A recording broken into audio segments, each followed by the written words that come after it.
Good morning, comic book fans. Welcome back to Comics in 5 Minutes. I am your ever-loving host, Jorty, and I'm doing a Saturday review. I always do these ones, like 4 a week. Should be enough. You guys will be fine. But no, every once in a while, there'll be an extra one that drops, and I almost didn't do this one. I almost just thought, you know what? We've got one left in the store, on the racking in the store.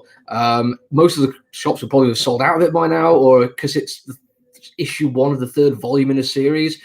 People have probably already, decided whether or not they want to get it. And I wasn't sure, adding my own thoughts on it would really make that much difference to the world. But I read it this morning.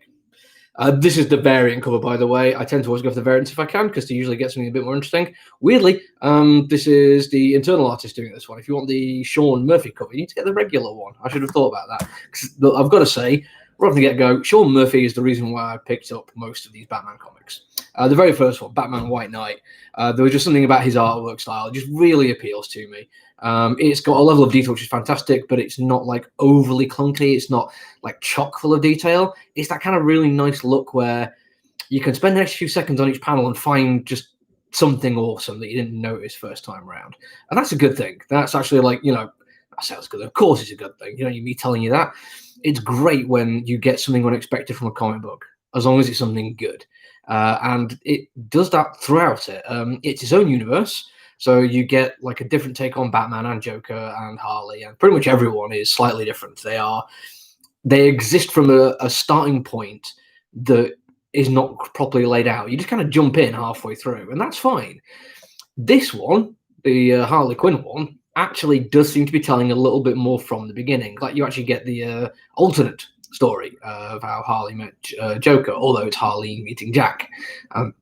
As she points out in this, she fell in love with Jack Napier, not the Joker, and she met him before anything terrible had happened to him. He was still clearly a criminal and still very, very violent, but she more got his just easygoing charm rather than psychotic nature. And it's okay, interesting take on it. Let's have a go.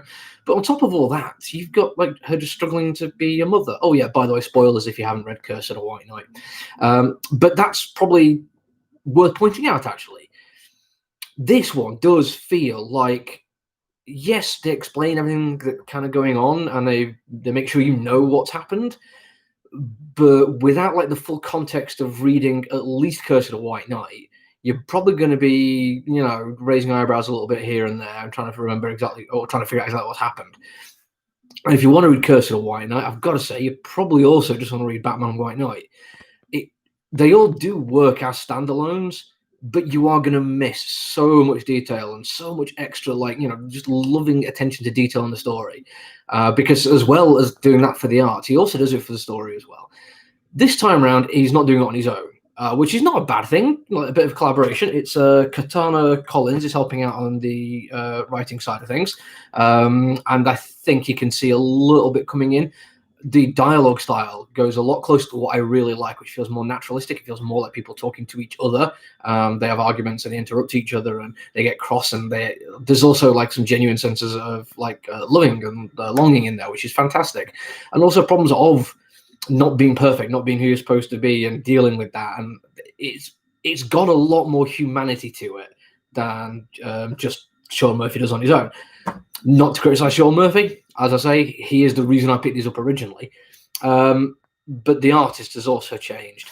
I personally struggled first couple of pages, but eventually you just kind of pick up on it and realize that, what they're doing is very, very cool. I'm going to show you the last page now. Again, it's no real spoilers. It's not going to make much difference other than you get to see her in all her glory.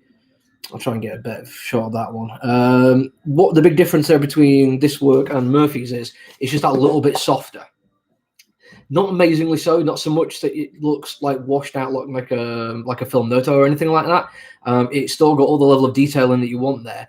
The layers of colouring on there are absolutely done fantastically as well, mixed in with the really soft inks. It's a beautiful book, and there's bits where you get an outdoor during the day scene of murder that turns to, and even just the trees behind the houses look just fantastic. So much time and effort has been put into this, basically from building up on what's happened before in the previous 2 White Knight books, the characterization they do, which is deeper and more caring than Sean Murphy did on his own, which is great because you've got that extra voice in there, and the artwork even goes that little bit further. I think there's a certain technical aspect that I'm missing a little bit, only tiny little bit. But there's times when you see fights you don't really get in this at all. You get like a couple of very small bits of action, but you don't get a fight, and you also don't get much in the way of like the gadgetry and vehicles you get in a Batman comic book usually, which Sean Murphy does with spectacular aplomb. I'm hoping over the next couple of issues we will see a little bit more of that, and we get to actually see exactly how that's going to play out. But so far, I've got to say, from being a little bit on the fence on this one, I am fully committed, and I'm really looking forward to reading the rest of it. If you've enjoyed any of the other White Knight stuff, you need to grab it. It's absolutely fantastic.